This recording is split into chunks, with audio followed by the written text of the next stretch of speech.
Neste vídeo, você compreenderá toda a trama que esses dois homens, Anás e Caifás, tramaram para acusar injustamente Jesus e levá-lo à morte na cruz. Eles cuspiram em seu rosto, deram bofetadas em sua face e zombaram dele. Mas tudo isso não ficaria impune. Agora você verá a terrível morte de cada um deles. Estes são os sacerdotes que mataram Jesus, Anás e Caifás. Diante dessas figuras sinistras que acusaram e condenaram Jesus, Anás e Caifás, os sacerdotes de poder inimaginável, qual foi o destino desses personagens sombrios? No Evangelho de Mateus, capítulo 26, versículos 59 a 68, somos levados ao cruel julgamento que conduziu à crucificação do Salvador. Os principais sacerdotes e o conselho conspiravam contra ele, buscando provas falsas e testemunhas mentirosas, apresentando uma trama digna de um drama angustiante. Mas então chega aquele momento de tensão em que o sumo sacerdote confronta Jesus e exige uma resposta. E ele, em meio à agonia, responde com palavras de poder e promessa: "E vereis o Filho do Homem sentado à direita do Todo-Poderoso e vindo sobre as nuvens do céu." Mas, para os ouvidos deles, isso foi uma blasfêmia, um grito de condenação. E assim, a tragédia se desenrola diante de nossos olhos. "Blasfemou!" grita o sumo sacerdote, e a sentença de morte é proclamada.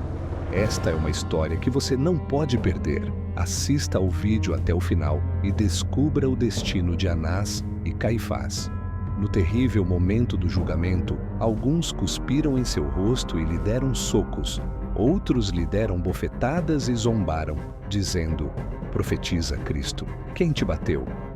Anás e Caifás, os dois cérebros por trás da trama sinistra, orquestraram a acusação que levaria à crucificação de Jesus. Sua influência, uma força escura e opressiva, foi fundamental para selar o destino do Filho de Deus no Monte Gólgota, um evento de angústia e tragédia que ressoa através dos séculos. Mas quem eram esses homens, Anás e Caifás? Naquela época, Jerusalém estava sob o domínio implacável dos romanos e os líderes locais estavam presos entre dois mundos.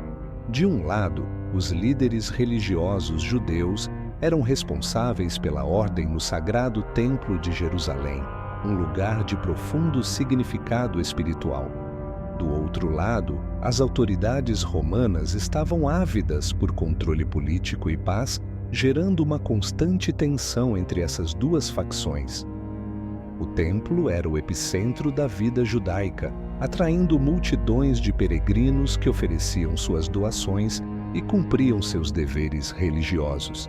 Quem controlava o templo detinha não apenas o poder religioso, mas também o poder político. Ano após ano, essa batalha de influência se desenrolava.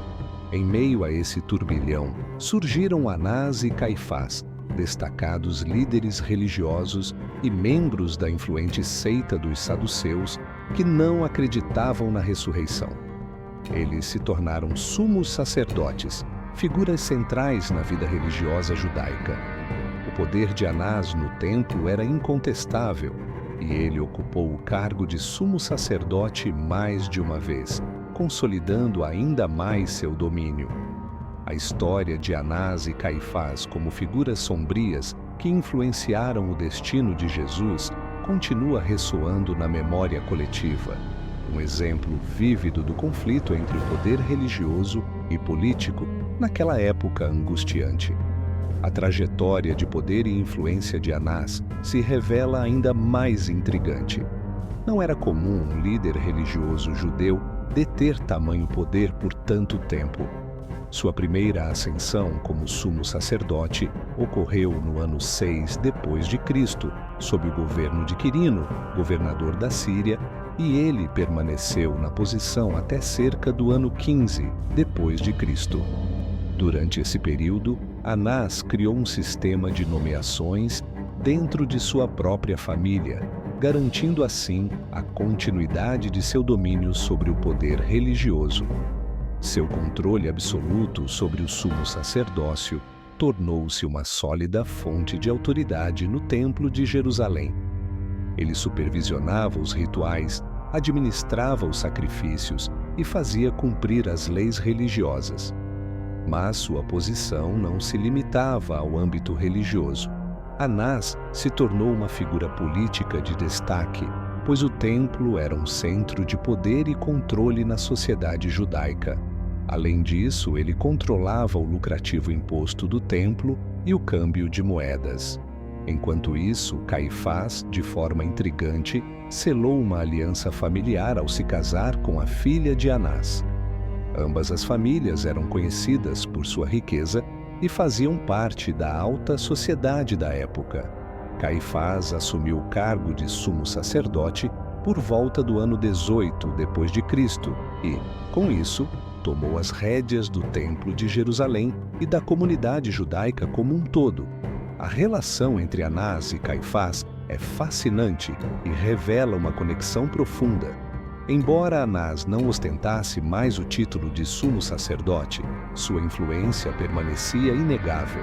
O casamento de Caifás com a filha de Anás criou uma espécie de dinastia sacerdotal que continuou a exercer um controle substancial sobre os assuntos religiosos e políticos na Judéia. Uma das aparições mais marcantes de Caifás na Bíblia está intrinsecamente ligada à trama sinistra para matar Jesus.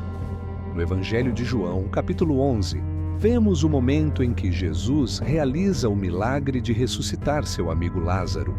É um momento de profunda fé e assombro. Mas a notícia desse milagre se espalha e aqueles que testemunham o poder de Jesus ficam divididos. Alguns creem nele, mas outros, motivados por interesses obscuros, correm para os fariseus para relatar o que viram. Os principais sacerdotes e fariseus se reúnem, angustiados com a popularidade de Jesus e temendo a reação dos romanos.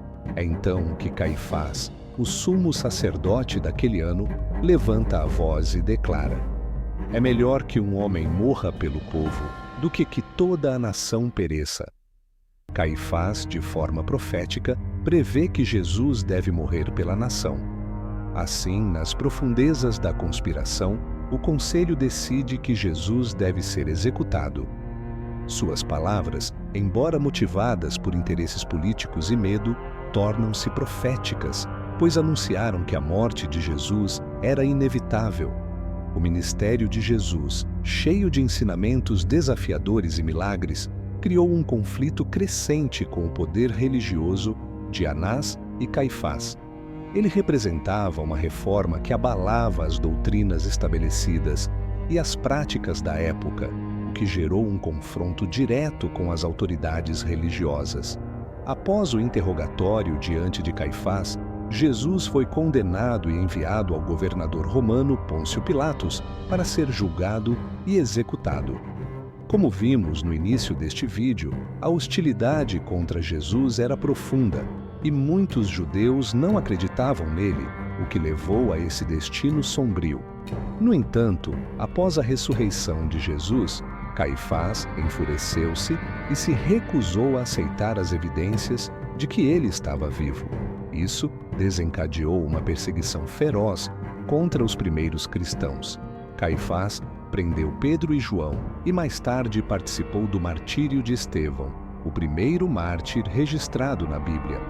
Mas o destino de Anás e Caifás não foi glorioso. Caifás foi morto durante a captura de Jerusalém pelos romanos, enquanto tentava defender o templo sagrado. Tragicamente, o templo, que Jesus havia profetizado que seria destruído, realmente foi arrasado pelos romanos, resultando em uma tragédia descrita por Flávio Joséfo como uma das maiores da história. Diante dessa narrativa angustiante e dramática, as palavras de Jesus na cruz ecoam até hoje: "Pai, perdoa-lhes, pois não sabem o que fazem." Lucas capítulo 23, versículo 34. Essa história nos faz refletir sobre os eventos tumultuosos daquela época e o impacto das figuras poderosas que moldaram o destino do mundo. E se você gostou deste vídeo, não se esqueça de deixar o seu like e se inscrever no canal, pois ajuda muito a alcançar mais pessoas como você. Tem muito mais conteúdos como esse te esperando aqui. E neste exato momento, tem mais vídeos aparecendo na sua tela. Clique e continue por dentro de todas as nossas novidades. Até a próxima. Que Deus te abençoe.